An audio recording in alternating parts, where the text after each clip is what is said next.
No memorial oration or eulogy could more eloquently honor President Kennedy's memory than the earliest possible passage of the Civil Rights Bill for which he fought so long.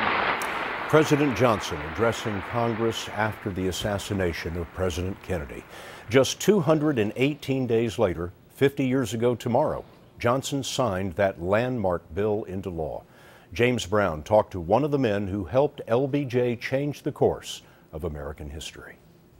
The top pen was given to me by President Johnson, used to sign the Civil Rights Act of 1964. You got a hold of that pen. I got that, baby. 80-year-old Clifford Alexander is still very proud of his time as an aide in Lyndon Johnson's White House. After graduating from Harvard and Yale Law School, he served as civil rights advisor to the president. One of the few African Americans in the White House then? The only African American on the staff at the time.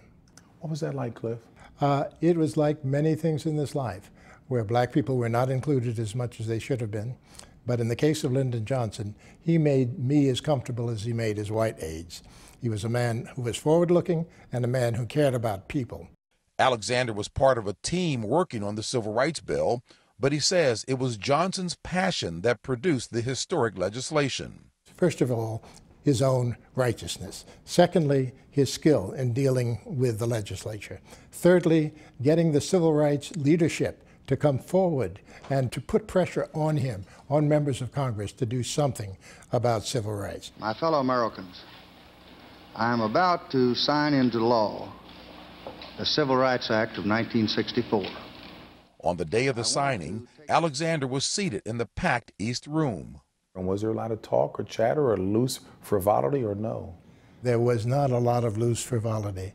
We had nothing to celebrate. Remember, what we were getting was the act, not the execution of the act.